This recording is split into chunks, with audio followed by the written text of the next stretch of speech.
예수님께서 예수님을 믿는 제자들에게 서로 비판하면서 살지 말라고 그렇게 당부하시고 또 강력하게 말씀하셨습니다. 하지만 부끄러운 현실은 우리는 끊임없이 서로를 비판하면서 삽니다. 여러분이 생각하는 것보다 성도를 비판하며 사는 이 문제가 굉장히 심각합니다. 뭐냐면 세상 사람들에게 교회가 시끄럽게 싸우는 곳이라는 인식을 심어줘서 교회 스스로가 하나님의 영광을 가리게 되는 그런 결과를 낳는다는 거죠. 심지어 성도가 성도를 부담스러워하고 무서워하기까지 합니다. 실제로 제가 교회를 섬기면서 종종 들었던 말들 중에 하나가 뭐냐면 자신의 연약함이나 속 이야기를 누군가에게 나누면 얼마 안 가서 교회 안에 소문이 싹 나버린다는 거예요. 그래서 저한테 상담을 하면서 목사님 제발 다른 분한테는 이야기하지 마세요, 이렇게 신신당부를 합니다. 목사님도 불안한 거죠. 여러분, 어떤 분들은 오늘 이 말씀이 조금 불편하게 들릴 수도 있을란가 모르겠습니다. 세상에도요, 임금님 귀는 당나귀 귀라는 이야기 아시죠? 그러니까 할 말은 하고 살아야 한다는 겁니다. 마치 교회 안에서 할 말도 못하도록 차단하는 것처럼 비춰지는 거죠. 그러나 여러분, 저와 여러분이 오늘 이 본문의 말씀을 대할 때 정말로 매우 심각하게 또 엄중하게 우리가 새겨 들어야 할 교훈이 담겨 있습니다.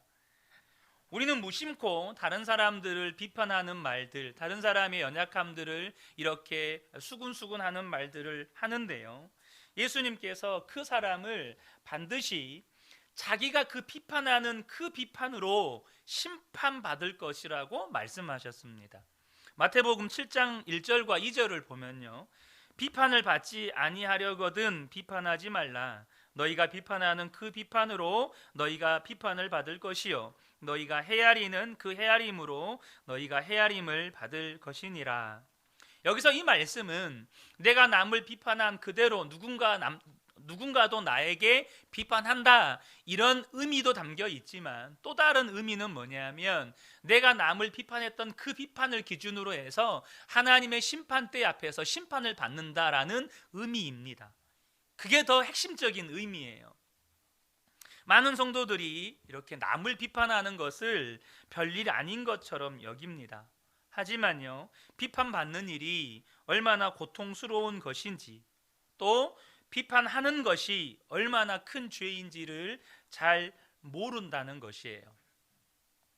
무엇보다도 이 시대는 토론 문화가 굉장히 중요하게 자리를 잡고 있습니다. 그래서 누군가를 논리적인 근거를 가지고 잘 비판하는 것을 그 사람의 탁월한 능력으로 인정해주는 시대입니다. 그래서 여러분, 선거를 하면 반드시 하는 게 뭐죠? 토론하잖아요. 그래서 상대방의 실수나 상대방의 정책의 약점을 분명한 논리적인 근거, 심지어 상대방의 도덕성, 인성까지도 어떤 근거들을 가지고 비판을 잘하면 그 사람은 굉장히 탁월한 인물로 인정을 받습니다. 저 개인적으로도요, 저 개인적인 성향 자체가 옳지 못한 일, 잘못되었다고 생각하는 일에 대해서 꼭 짚고 넘어가야 하는 성향을 가진 사람이었습니다. 과거형입니다. 과거형. 제가 군 복무 중에 이런 일이 있었습니다. 제가 이제 전역을 한 3, 4개월 정도 앞두고 이제 병장이 되어서 내무반에 선임 분대장이 있었는데 사단 주관으로 해가지고 선임 분대장 교육을 2박 3일 동안 이렇게 받았습니다. 그리고 이제 마지막 시간에 연대장님과 회식 자리를 갖게 되었어요. 한 사람씩 돌아가면서 이제 교육 소감을 발표를 하게 했는데요, 어찌 그리 다 한결같은지 앵무새처럼 교과서적인 소감 발표만 하는 거예요. 분명히 교육 시간 내내 졸았으면서 발표할 때는 마음에도 없는 이런저런 부분에서 감명을 받았고 앞으로는 이렇게 해야겠다고 생각이 들었습니다. 다 한결같이 그렇게 이야기를 하는 거예요. 제 순서가 되었을 때 저는 이 기회에 꼭 이야기를 해야겠다는 생각에 연대장님과 수많은 장교들이 있는 앞에서 군대 문화의 부조리함에 대해서 비판하면서 사병들에 대한 간부들의 비인격적인 대우와 이런저런 부분은 반드시 시정이 되어야 한다고 연대장님께 간곡하게 호소를 했습니다.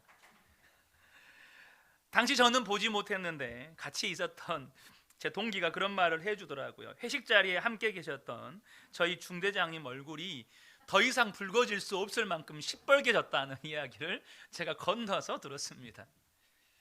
저 역시 누군가 잘못을 하고 또 무언가 잘못된 일을 보면 꼭 지적해야 하고 고쳐야 하는 그런 기질을 가지고 있었습니다.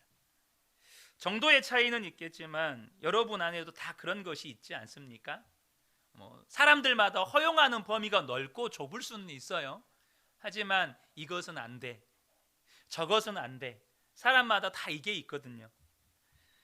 그래서 당사자에게 이야기 못하면 다른 사람에게라도 그것을 이야기해야 체한 것이 내려간 것처럼 속이 시원해요. 안 그렇습니까? 저만 그런가요? 그런데 우리가 간과한 것이 하나 있습니다. 뭐냐면 하나님은 우리가 다른 사람을 비판하는 것을 너무너무 싫어하신다는 겁니다. 자신이 비판한 그것으로 반드시 자신이 심판받게 하신다는 거예요. 40년을 은혜롭게 목회를 하신 한 목사님이 계셨는데요. 한 번은 후배 목사님들이 찾아가서 이렇게 교제하는 기회가 되어서 그 목사님께 그 비결을 물었습니다. 그러자 이 목사님께서 한 권의 노트를 꺼내 놓으셨습니다. 노트 표지에는 교인 불평록이라고 적혀 있었습니다. 성도들이 이따금 목사님을 찾아와서 다른 성도들에 대해서 불평하면 잠시만 기다리세요 하고 교인 불평록을 펴고 나서 이렇게 말했다고 합니다. 자, 지금부터 말씀하신 불평의 내용을 다 적겠습니다. 다 쓰고 나면 읽어보시고 마지막에 이름과 사인을 남겨주세요. 제가 확인한 후에 반드시 바로 잡겠습니다. 이렇게 말씀하셨다는 거예요. 그러면 대부분 당황해서 목사님 뭐 그런 것까지 기록에 남기시고 그러십니까? 하고 이렇게 돌아갔다는 겁니다. 그렇게 해서 교회가 40년간 평안하게 이렇게 세워져 갔다는 거예요. 여러분, 제가 여러분의 불평록을 기록할 수도 없고 또 기록하고 있지도 않지만 저와 여러분이 누군가를 비판하는 그 모든 말들이 주님의 책에는 기록되고 있다는 거 아십니까? 우리는 죽어서 하나님의 심판대 앞에 가면 주님 앞에 그 심판대 앞에 생명책이 있어서 거기에 내 이름만 기록이 되면 된다고 생각을 합니다. 틀린 말 아닙니다. 하나님의 심판대 앞에 있는 생명책에 저와 여러분의 이름이 기록되어 있으면 저와 여러분은 구원 받습니다. 그런데 그 하나님의 심판대 앞에는 생명책만 있는 게 아니라는 거 아십니까? 거기에는 나의 삶의 모든 것이 기록된 주의 책이 있다는 겁니다.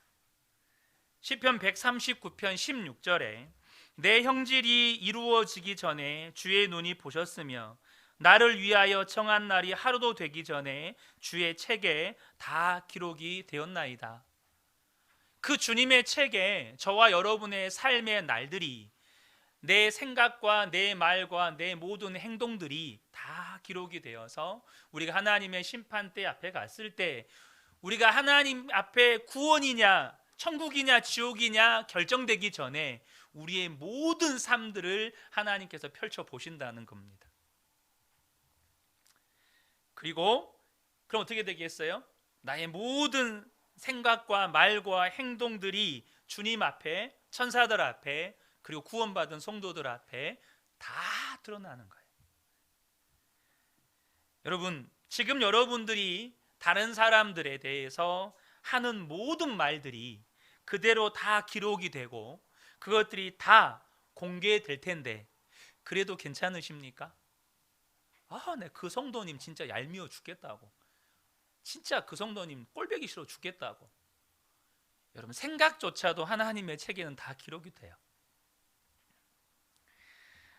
본문의 사도 바울은 믿음의 형제를 비판하지 말아야 할 이유에 대해서 그가 믿음이 약한 사람이기 때문이라고 먼저 이야기합니다. 1절을 보면 여러분은 믿음이 약한 이를 받아들이고 그의 생각을 시비거리로 삼지 마십시오. 여기서 믿음이 약한 사람은 어떤 사람들이냐면 단순히 이제 막 예수님을 믿어서 믿음이 거의 없는 그런 사람들을 의미하는 게 아니고요. 예수님을 믿으면서도 구약의 율법을 철저히 지키려고 하는 이들을 말합니다. 그 당시 교회 안에는 논쟁거리가 하나 있었는데요. 그게 뭐냐면 고기를 먹어도 되느냐 안 되느냐 하는 문제였습니다. 왜냐하면 그 고기가 당시의 종교적인 배경 자체가 신들에게 바쳐진, 우상들에게 바쳐진 고기들이 남아 도니까 그것들이 시장에 풀려서 이렇게 팔렸습니다. 그러니까 이미 한 번 우상에게 이미 제사로 바쳐진 고기들이었어요. 그것들이 성도들이 사가지고 와서 먹지 않겠어요? 이 문제를 가지고 이것을 먹어야 되느냐 말아야 되느냐 가지고 교회 안에 논쟁이 됐다는 거예요. 우상에게 바쳐진 이 고기를 먹으면 율법을 어기는 것이기 때문에 고기를 전혀 먹지 않는 사람들이 있었습니다. 그들은 그들 스스로가 그것이 예수님을 잘 믿는 것이라고 생각을 했어요. 반면에 예수님이 십자가의 죽으심으로 인해서 구약의 모든 제사 규정이 폐하여졌기 때문에 율법을 지켜 구원받으려고 우리는 노력할 필요가 없고 누구든지 예수님을 믿기만 하면 구원받는다. 그러니까 고기를 먹고 안 먹고는 구원받는 문제와 아무런 상관이 없다라고 주장하는 성도들이 있었습니다. 그러니까 이 문제를 가지고 먹어도 된다 안 된다 가지고 이 성도들이 교회 안에 서로 다툰 거예요. 이 문제에 대해서 사도 바울이 명확하게 정리를 해줍니다. 예수를 믿고도 여전히 구약의 율법에 매여서 두려워하면서 고기를 먹지 못하는 사람은 믿음이 약한 사람이다. 우상에게 제물로 사용했던 고기라도 또 먹을 수 있는 사람은 믿음이 강한 사람이다. 이렇게 확연하게 구분을 해줍니다. 그러나 여러분, 사도 바울이 오늘 본문에서 말하는 초점은 이것을 먹지 말아야 하는 사람이 믿음이 연약하기 때문에 왜 믿음이 연약하냐, 왜 믿음이 그것밖에 안 되냐, 그들을 책망하는 내용이 절대 아닙니다. 사도 바울이 말하는 건 뭐냐 하면 그 믿음이 강한 사람들이 고기를 먹어도 된다고 믿는 그 사람들이 왜 믿음이 약한 사람을 비판하느냐는 겁니다. 사도 바울은 믿음이 약한 걸 책망하는 게 아니고요, 믿음이 약한 자를 비판하는 것을 책망하는 겁니다. 고기를 먹지 않은 자가 믿음이 약해서 그런 것일 뿐, 그럼에도 불구하고 그들 마음의 중심에는 주님을 잘 믿기 원하는 마음이 있다는 걸 왜 모르느냐는 거예요. 여기 여러분이가 제가 로마서 시작할 때 로마서의 배경에 대해서 말씀을 드렸잖아요. 이 로마 교회 성도들은 280년 동안 300년 동안 로마의 핍박을 받으면서 지하에서 숨어 살았던, 무덤에서 숨어 살았던 사람들입니다. 예수 믿는 것 하나 때문에 그들의 삶 전체를 포기하고 그 신앙 하나 지키려고 이 지하 무덤에서 살았던 사람들이에요. 그러니까 그들은요, 율법을 지키려고 두려워하는 마음이 있건, 아니다 고기 안 먹어도 된다, 율법 안 지켜도 된다, 예수님만 믿으면 구원 받는다, 이렇게 믿건 다 지금 지하 무덤에서 숨어 사는 사람들이에요.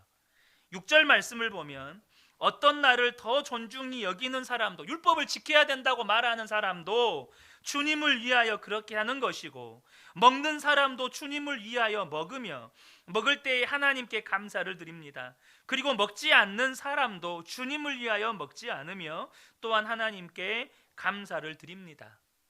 그러니까 먹어도 주님을 위해서 먹는 것이고 먹지 않아도 주님을 위해서 먹는 것이니, 그렇게 본다면 먹으나 안 먹으나 다 얼마나 귀하냐라는 말이에요. 로마서를 기록할 당시 모든 성도들은 살아도 주님을 위해 살고 죽어도 주님을 위해 사는 그런 사람들이었어요. 그런데 믿음의 수준의 차이가 있다 보니까 고기를 못 먹는 사람이 있고 고기를 아무 꺼리낌 없이 먹는 사람들이 있었던 것입니다. 그런 견해의 차이가 있었다는 거죠. 여러분, 우리도 마찬가지입니다. 우리가 살아가는 이 세상은 너무나도 다양한 삶의 배경을 가진 사람들이 모여 삽니다. 그래서 사람이 100명이 모이면 100명, 1000명이 모이면 1000명, 그 사람들마다요, 성향과 기질과 삶의 가치관이 조금씩 다 달라요. 심지어 기질과 성향이 반대인 경우는 너무 다르죠. 그래서 완전히 로또 복권 아닙니까? 맞아도 그렇게 안 맞을 수가 없잖아요. 근데 그러다 보니까 뭐 정치 문제나 경제나 사회나 문화나 또 교회 안에 있는 일들이나 거기에 대해서 서로의 생각이 조금씩 다를 수 있어요. 하나님 잘 믿는 사람들 중에도요, 혹은 하나님을 잘 믿지 못하는 사람들 중에도요, 언제나 정치적 견해가 보수, 중도 또 뭐 진보로 갈립니다. 여러분, 믿음이 좋으면 다 보수고 믿음이 안 좋으면 다 진보고 그런 거 아니에요. 그 마음 중심에는 여러분 뭐가 있어요? 살아도 주님을 위해서 살고 죽어도 주님을 위해 살고 싶은 마음이 있다는 거죠. 그러므로 우리가 주목할 것은 의견의 다름, 생각의 다름, 혹은 삶에 살아가는 모양의 다름이 아니라 그 마음의 중심 안에 주님을 위해 살고자 하는 그 마음과 믿음이 있느냐를 주목해야 한다는 겁니다. 왜요? 그 사람들은 이미 하나님이 받은 사람들이기 때문에, 그 사람들은 이미 하나님의 자녀들이기 때문에 비판하지 말라는 거예요. 3절의 말씀을 보면 먹는 사람들은 먹지 않는 사람을 업신여기지 말고 먹지 않는 사람은 먹는 사람을 비판하지 마십시오. 하나님께서는 그 사람도 받아들이셨습니다. 생각이 다르다고, 의견이 다르다고, 삶의 모양이 조금씩 다르다고 비판하지 말래요. 왜요? 하나님이 다 받아들이셨대요. 예수 믿는 모든 사람들을 하나님께서 다 받아들이셨다는 거예요. 믿음이 약해서 생각이 짧은 사람도 있어요. 여러분, 근데요, 여러분 걱정 안 하셔도 돼요. 왜 저분은 저렇게 믿음이 없을까? 여러분, 처음부터 믿음이 성숙한 사람이 어디 있습니까? 태어나자마자 달리고 뛰는 애들이 어디 있어요? 여러분, 믿음은 자라고 성숙하는 겁니다. 어느 수도사가 어린아이를 관찰을 했대요. 어린아이가 관찰을 했는데 이 어린아이가 키면서 이제 다음 단계가 서고 이제 걷는 거잖아요. 이 서고 걸을 때까지 이 아이가 3000번을 넘어지더래요. 3000번. 여러분, 우리 아이가요, 태어나서 걸을 때까지 3000번을 넘어진대요. 근데 혹시 우리 부모님들 중에 이 아이가 한 100번 넘어지니까 야, 너는 안 되겠다, 그냥 평생 기어다녀야겠다, 넌 도저히 못 걸을 앤가 보다, 넌 앞으로 절대 걸으면 안 되겠다, 이런 생각 가지고 사시는 부모님 있습니까? 없죠. 이 아이가 넘어지고 이 아이가 또 넘어지면서 다치면 어떻게 합니까? 이 아이를 응원하고 격려하고 껴안아 주죠. 여러분, 그런 겁니다. 생명은요, 미성숙함에서 성숙함으로 자라가는 겁니다. 믿음은 미성숙함에서 성숙함으로 자라가는 거예요. 하나님이 저와 여러분을 지금까지 기다려 주셨기 때문에 여기까지 온 거 아십니까? 하나님이 안 기다려 주셨으면 저와 여러분 지금 여기에 없다는 것도 인정하십니까?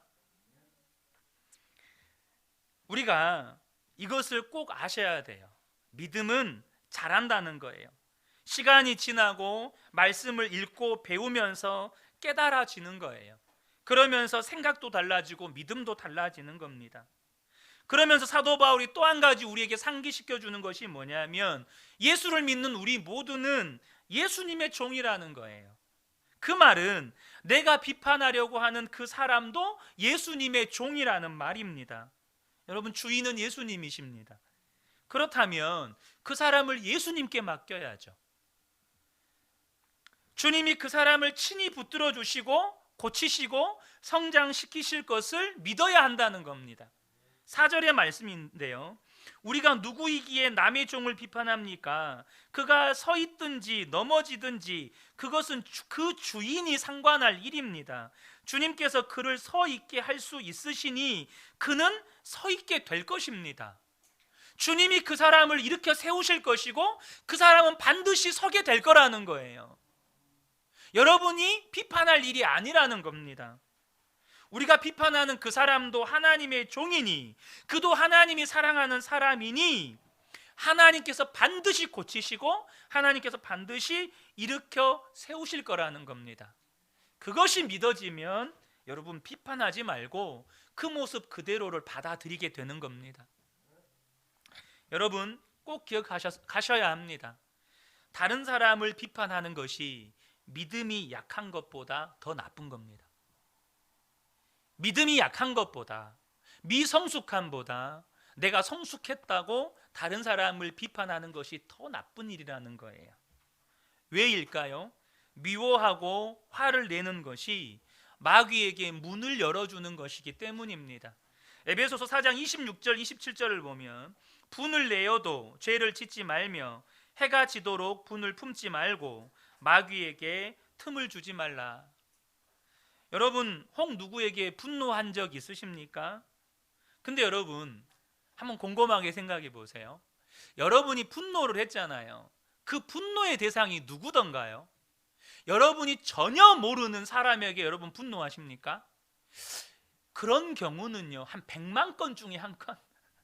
여러분이 전혀 모르는 사람에게 분노하는 경우는 거의 없어요. 그럼 여러분이 분노하는 경우는 대부분 누굽니까? 사랑하는 가족들, 친척들, 친구들, 같은 성도들. 이게 무슨 말이죠? 가장 사랑해야 할 사람들을 미워하고 그 사람을 향해서 분노하고 내 모든 감정의 쓰레기들을 쏟아내요. 여러분 이게 마귀의 역사가 아니면 무엇이 마귀의 역사입니까? 가장 가까이 사랑해야 할 사람들에게 내 모든 분노를 쏟아내게 되어버렸다. 그게 마귀의 역사라는 거예요. 내가 모르는 사람은 미워할 이유도 없어요. 요즘에 푸틴은 조금 밉더라고요. 푸틴은 조금 너무 밉더라고요. 근데요 여러분 내가 모르는 사람한테는 미워할 이유도 분노할 이유도 없습니다. 근데 내가 정말 사랑해야 할 사람들에게 나도 모르게 막 분노를 쏟아내고 있고 하지 말아야 할 감정의 말들을 막 내뱉고 있어요. 그게 바로 마귀의 역사라는 겁니다. 여러분 이 화라고 하는 것, 분노라고 하는 건 살아있는 생명체처럼 막 자랍니다. 얼마나 급속하게 자라는지 몰라요. 그래서 성경은 하룻밤을 넘기지 말고 해결하라는 거예요. 왜요? 하룻밤만 화를 품고 있어도 그 다음 날은요 살인을 부를 만큼 내 마음이 분노의 감정으로 가득 차버리기 때문입니다. 제가 과거에 한번 이성을 잃었던 적이 한 번 있습니다. 목사님이 정말 그러셨어요 이렇게 생각하실란가도 모르겠는데 제가 19살 때 친누나하고 이렇게 다투게 되면서 한번 이성을 잃었던 적이 있어요. 처음에는 사소한 말 다툼에서 이렇게 시작이 되었는데 저에게 너무 권위적으로 대하는 누나에 대해서 저희 어머니하고는 늘 갈등하고 또 어머니에게 대드는 것에 대해서 제가 불만이 막 쌓여 있었어요. 근데 저한테는 진짜 딱 2살 차이거든요. 2살 차이인데 하여튼 뭐 심부름부터 시작해서 다 시켜요. 제가 얼마나 착한 동생이었는지 하여튼 시키면 시킨 대로 다 했어요. 제 자랑하는 말이 아니고 제가 정말 착한 동생이었어요. 제가 뭔가를 잘못해서 누나가 매를 들고 때리면 맞았다니까요. 그것도 중학교 때도. 저 엄청 착한 동생이었습니다. 근데 그 누나가 어머니에 대해서 그렇게 막 대적하고 이런 것들이 제 안에 이렇게 막 불만으로 쌓여 있어서 거기에서 폭발을 해버린 거예요. 순간 나도 모르게 누나의 멱살을 2손으로 잡고 벽에다가 한번 내리치고 방바닥에다 내팽개쳐 버린 거예요. 저도 그때 뭔 정신으로 그랬는지 몰라요. 근데 순간 방바닥으로 팽개친 다음에 정신이 돌아왔어요. 정말로 정신이 돌아와서 제 마음 가운데 내가 무슨 짓을 한 거지? 그러면서 동시에 이래서 사람이 이성을 잃으면 살인도 하는구나 라는 생각이 쑥 들어오더라고요. 누나도 그 순간 얼마나 놀랐는지 얼굴이 새하얗게 질려가지고 다시는 내 몸에 손대지 말라고 이렇게 엄포를 놨습니다. 그리고 누나와 화해하는데 10개월이 걸렸어요. 10개월이 걸렸어요. 화해하는데. 여러분, 이것이 마귀의 역사라는 결정적인 증거가 있어요. 여러분, 한번 미워하는 사람을 위해서 기도해 보세요. 그럼 하나님께서 여러분 마음 가운데 어떤 마음을 부어주시는지. 사실 저는 그 전까지만 해도 저희 누나가 예수 믿고 구원받기 위해서, 제가 고3 때 이렇게 야간 자율학습을 끝내고 또 독서실에 갔다가 집에 들어오면 2시가 넘거든요. 독서실이 2시에 문을 닫으니까 2시에 들어와서 씻고 5분이 됐든 10분이 됐든 항상 기도를 하고 잤어요. 거의 매일. 그 기도 중에 항상 빼먹지 않았던 기도가 누나의 구원이었습니다. 그래서 어떤 날은 정말 새벽에 누나를 위해서 펑펑 울면서 기도한 적도 있습니다. 그런데 그런 제가 순간 돌아버리니까 멱살을 잡고 누나를 죽이려고 하는 거예요. 분명히 기도할 때는 제 마음 가운데 긍휼히 여기는 마음이 정말로 쏟아 부어지는데 순간 분노의 감정에 사로잡혀 버리니까 그 누나를 죽이려고 하고 있는 거예요. 그러므로 저와 여러분이 화가 날 때 정신 똑바로 차리셔야 됩니다. 우리 모두는 여러분 하나님의 심판대 앞에 서게 돼요. 근데 분노는 마귀를 따라가는 것이고 기도는 주님을 따라가는 거예요. 로마서 14장 10절에 보면 그런데 어찌하여 그대는 형제 자매를 비판합니까? 우리는 모두 다 하나님의 심판대 앞에 서게 될 것입니다. 그러므로 누군가 잘못하면 비판하기 전에 여러분 자신을 먼저 돌아보셔야 돼요. 뭘요? 사실 우리는요 다른 사람을 신경 쓸 여유가 없는 사람들이에요. 이게 무슨 말이냐면 12절을 보면요, 그러므로 우리는 각각 자기 일을 하나님께 사실대로 아뢰야 할 것입니다. 하나님의 심판대 앞에 서면 아까도 말씀드렸죠, 주님의 책에 기록된 나의 모든 삶들이 펼쳐지면서 하나님께 그거 다 고해야 돼요. 여러분, 하나님 앞에서 내 삶에 대한 것들 이야기하기에도 벅차요. 언제 다른 사람 비판하고 있겠어요? 다시 말하면 좀 그런 표현인지 모르겠지만 주님이 지금 이렇게 말씀하시는 거예요. 지금 네 코가 석자다. 지금 네 코가 석자야. 너나 똑바로 살아야 돼. 지금 하나님이 이 이야기하고 있는 겁니다.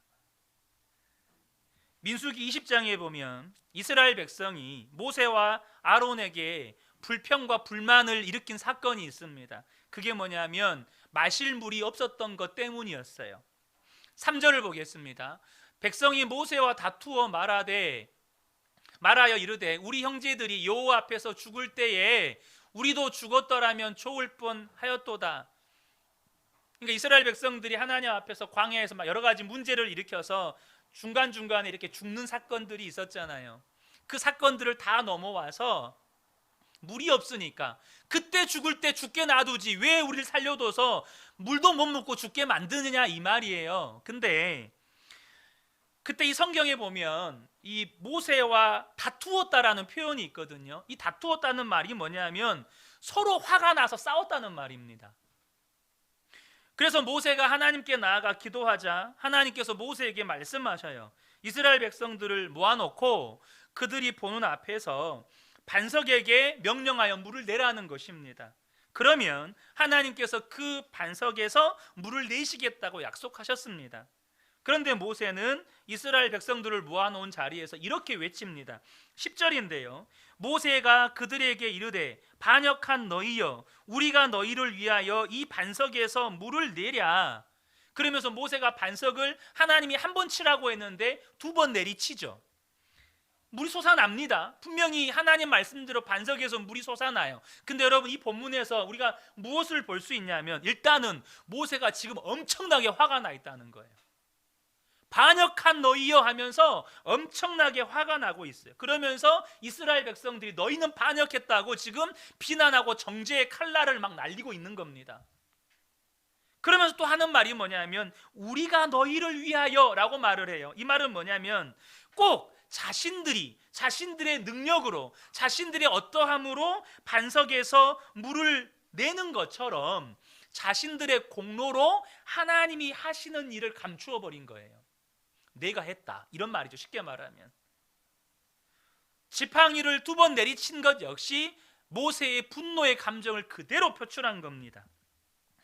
분명히 반석에서 물은 나왔어요. 기적은 일어났습니다. 그런데 여러분, 모세는 하나님으로부터 깜짝 놀랄 말을 듣게 됩니다.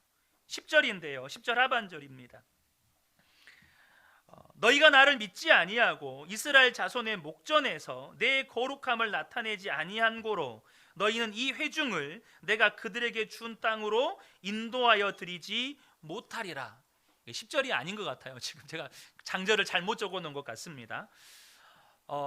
지금 하나님께서 이스라엘 백성들에게 뭘 말씀하시냐면 뭐냐면 너희가 나를 믿지 않았다. 지금 모세와 아론에게 너희가 나를 믿지 않았다 말씀하세요. 여러분, 이 말이 뭔 말일까요? 모세가 하나님께서 반석에서 물을 내실 수 있다는 걸 안 믿었다는 말일까요? 그걸 안 믿었으면 아예 반석에서 물이 안 나왔겠죠. 그럼 이 말이 뭔 말일까요? 그것은 하나님을 무시했다는 겁니다. 하나님을 그들의 목전에다 두고 하나님을 없는 하나님처럼, 하나님이 이곳에 안 계신 하나님처럼 하나님을 완전히 무시하고 자신들의 의로움과 자신들의 업적을 드러냈다는 거예요. 내 거룩함을 나타내지 아니한 고로라고 말씀하시죠. 지금 하나님 앞에서 하나님이 그들과 함께 계시고 그들이 하는 모든 말들이 하나님 앞에서 하는 말인 것에 대해서 잊어버렸다는 거예요. 제가 종종 우리 아이들이 제가 보는 앞에서 다툴 때 야단치는 게 이겁니다. 너희는 아빠 엄마가 없니? 왜 아이들이 싸우는 것을 야단치는 게 아니에요. 엄마 아빠가 있는데 다투는 거예요. 엄마 아빠가 있는데 다투는 거. 그게 뭐죠? 엄마 아빠를 안중에 안 두는 거예요. 지금 당장 내 감정 상한 게 더 중요하다는 거죠. 여러분, 기억하셔야 합니다. 우리가 누군가를 향해서 비판하고 분노하고 하는 그 모든 것들이 지금 우리와 함께 계신 하나님을 안중에 안 두는 거예요.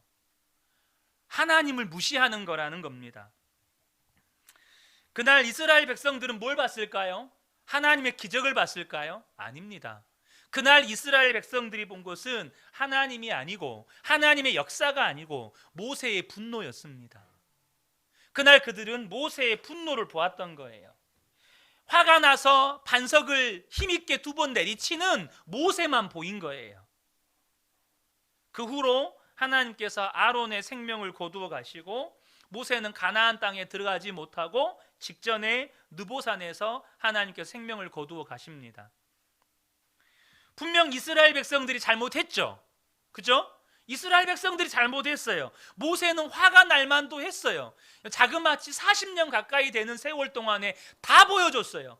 모세가 보여줄 수 있는 건 다 보여줬어요. 근데도 그들은 또 불평하고 또 불만하고 그렇게 대적했단 말이에요. 모세가 화날만 해요.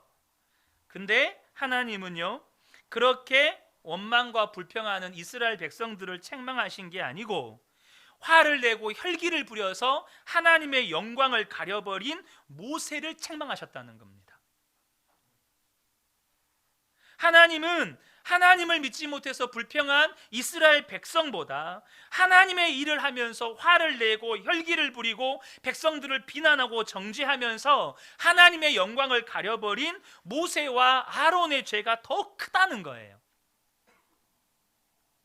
제가 이 말씀을 준비하면서 정말 제 가슴이 되게 많이 하나님 앞에 찔렸어요.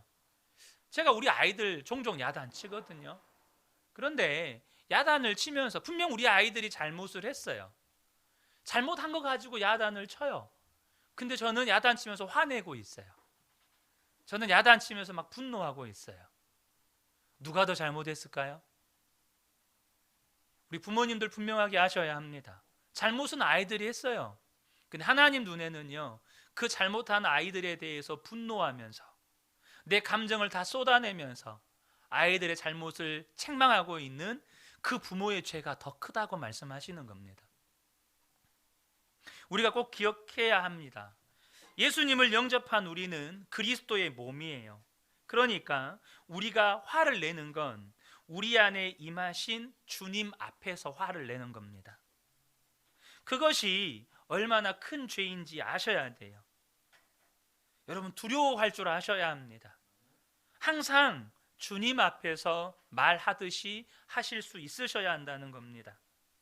우리가 사는 이 세상은요, 안타깝지만 마귀가 다스리고 있는 세상이라 미움과 분노의 영이 가득합니다. 가정에서는 부모와 자녀 사이에, 학교에서는 교사와 아이들 사이에, 직장에서는 직원들과 사장님 사이에, 정치에서는 진보와 보수 진영 사이에 사람들마다 원망과 불평과 비난과 정죄와 분노로 가득해요. 여러분, 그때 예수를 믿는 세상의 빛과 소금이라고 말하는 그리스도인들이 어떻게 살아야 합니까? 어떻게 사는 것이 세상에서 빛과 소금으로 사는 겁니까? 여러분은 이미 답을 다 알고 계십니다. 세상은 미워하고, 세상은 다른 사람의 죄를 정말로 있는 그대로 다 드러내는 게 심지어 능력이라고 인정해 줍니다. 그것이 무조건 틀렸다는 게 아니에요. 중요한 건 우리 안에 용서하고 사랑하는 마음이 있느냐는 겁니다. 여러분, 저와 여러분이 가정과 교회와 직장에서 해야 될 일이 뭡니까? 세상에 미움과 분노가 가득 차 있다면 저와 여러분은 사랑과 용서를 가지고 세상 가운데 나가셔야 한다는 겁니다. 여러분의 가정에서부터 영적인 분위기를 바꾸어 나가시기를 축복합니다. 여러분 가정에서부터 사람을 살리는 사랑의 일을 하셔야 돼요. 용서하는 일 하셔야 합니다. 그런데 문제는 우리 자녀들 마음에 분노로 가득 차 있다는 거 아십니까?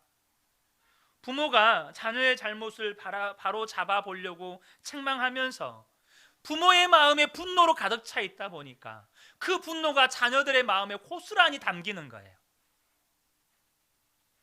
에베소서 6장 4절에 또 아비들아 너희 자녀들을 노엽게 하지 말고 오직 주의 교훈과 훈계로 양육하라. 분명히 부모들은 자녀들을 양육하고 가르치고 바로 잡아 주어야 해요. 하지만 노엽게 하지는 마셔야 합니다. 그렇게 하지 않으면 어렸을 때는 부모의 권위에 눌려서 아무 말 못하지만 아이들이 자라면 다 터져 나옵니다. 어떤 분은 그렇게 말할 수 있어요. 아니, 잘못된 일이 있어도 아무 말 하지 말고 입 꾹 닫고 살라는 말입니까? 여러분, 마태복음 7장 5절을 보면 예수님이요, 형제의 눈 속에 티를 빼라 그래요? 빼지 말라 그래요? 빼라 그래요. 형제의 눈 속에 티를 빼지 말라고 말씀하시지 않고 빼라고 말씀하십니다. 여러분, 요한복음 8장에 가늠한 여인을 붙잡아 왔어요. 그 가늠한 여인을 향해서 돌을 던지라 그래요? 던지지 말라 그래요? 성경 잘 보세요. 돌로 치라고 말씀하십니다. 근데 전제 조건이 있어요. 형제의 눈에 티도 빼고 가늠한 여인에게 돌도 던지래요. 근데 그냥 던지면 안 돼요. 그냥 빼면 안 돼요. 그 전에 주님이 뭘 말씀하시죠? 네 눈에 있는 들보 먼저 빼라고 말씀하십니다. 또 뭐라고 말씀하시죠? 네한테 죄가 있는지 없는지, 죄 있는지 없는지 살펴보고 죄 없는 자가 돌을 던지라는 겁니다. 이 말은 무슨 말일까요? 내 눈 속에 내가 비판하는 그 사람보다 내가 더 큰 연약함이 있다는 거 알고 내가 그 사람보다 더 죄가 많다는 거 알면 여러분, 비판을 해도 달라요.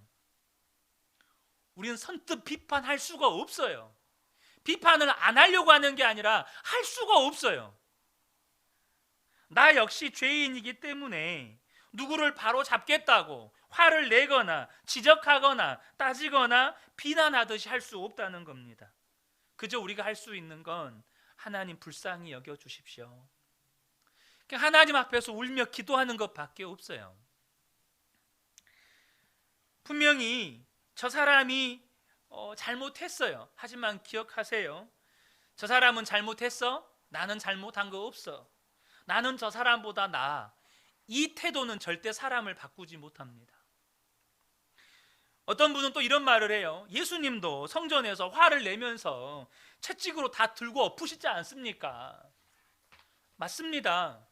예수님도 채찍으로요, 성전에 있는 사람을 다 후들겨 패면서 쫓아냈습니다. 다 엎었어요. 근데 예수님이 그것만 하셨습니까?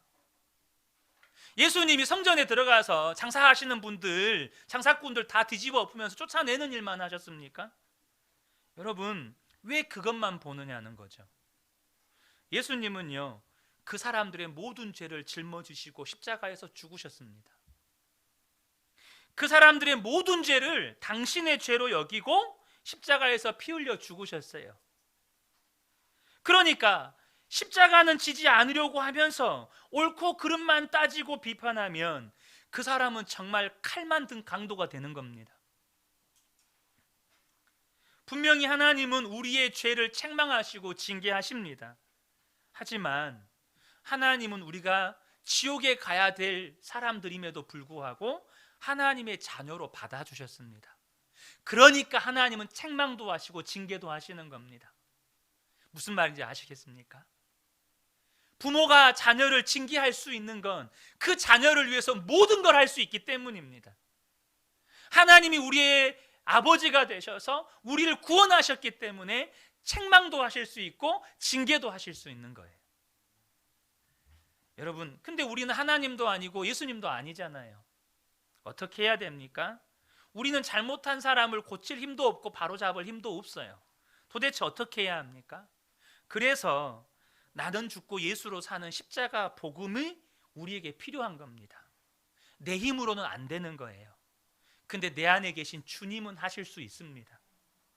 우리 안에 계신, 우리 안에 성령으로 임하신 예수님을 바라보고 붙잡고 사는 거예요. 그래서 주님이 인도하시는 대로 우리가 살아가는 겁니다. 여러분, 예수님이 내 안에 사신다, 이것이 분명하게 믿어지면 참 놀라운 변화가 있어요.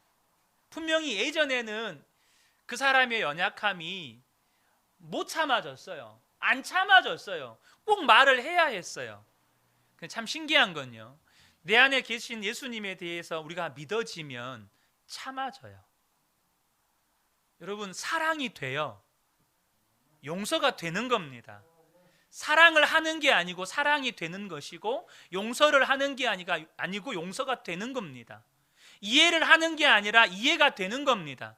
내가 품으려고 노력하는 게 아니라 주님의 사랑이 나를 압도하니까 품어지는 겁니다. 여러분, 남을 비판하는 게 가장 큰 죄라는 거 깨달으셔야 합니다. 이사야 선지자는요, 거룩한 의분에 사로잡혔던 선지자입니다. 그는 하나님께 나아가서 이스라엘 백성들의 죄를 엄청나게 토로했어요. 그러면서 이 백성 어떻게 합니까? 막 그랬다고요. 정말 저 죽을 백성들, 엄청나게 의분에 사로잡혔어요. 이스라엘 백성들의 죄를 보면서. 그런데 그가 성전에서 기도하다가 하나님의 영광을 보고 꼬꾸라집니다. 그런데 그렇게 꼬꾸라졌을 때 그의 눈이 열렸어요. 그의 눈이 열리면서 보게 된 것이 이스라엘 백성의 문제가 아닌 것을 알게 됐어요. 지금 문제는 이스라엘 백성들이 죄짓고 사는 게 문제가 아니고 자신이 얼마나 부정한 입술을 가지고 이스라엘 백성들을 정죄하고 판단했는지, 그것이 심각한 문제였다는 것을 알고 떼굴떼굴 굴릅니다. 이사야 6장 5절의 말씀인데요, 그때 내가 말하되 화로다 나여 망하게 되었도다. 나는 입술이 부정한 사람이요, 나는 입술이 부정한 백성 중에 거주하면서 만군의 여호와이신 왕을 배웠음이로다. 이사야가 하나님의 영광을 보고 가장 괴로웠던 게 뭔지 아십니까? 자신은 의롭다고 여기고 자신의 입을 가지고 그 의로움을 칼날 삼아서 수많은 이스라엘 백성들을 비판하고 정죄하고 비난하고 판단했던 그것을 가장 괴로워했습니다. 왜요? 누군가를 비판하는 것이 하나님께 가장 큰 죄인 것을 깨달은 거예요. 그때 이사야는 제단에서 타는 숯불을 입에 대어 그 죄가 사함 받은 후 선지자로 세움받게 됩니다. 사랑하는 성도 여러분, 우리가 왜 남을 비판합니까? 다른 게 아닙니다. 우리가 주님을 바라보지 못하기 때문입니다. 내 안에 계신 주님이 안 믿어지기 때문이에요. 예수님이 우리를 위해서 피 흘려 죽어 주셨습니다. 그 말은 내가 비판하는 그 사람을 위해서도 피 흘려 죽어 주셨습니다. 주님이 바로 그 사람 안에도 계셔요. 그러면 우리가 주님을 바라본다면 비판할 수 없는 겁니다. 사랑하는 성도 여러분, 혹 지금 누군가를 향해 돌을 들고 계십니까? 그거 내려놓으셔야 합니다. 그리고 그 돌을 들고 있었던 거 회개하셔야 합니다. 그리고 다시 한번 십자가를 붙잡고 이사야처럼 눈을 열어달라고, 정말로 주님을 바라보게 해달라고 기도하셔야 합니다. 오늘도 함께 예배한 우리 모든 성도님들께 오늘 이 은혜가 충만하게 임하시기를 예수님의 이름으로 축복합니다. 아멘.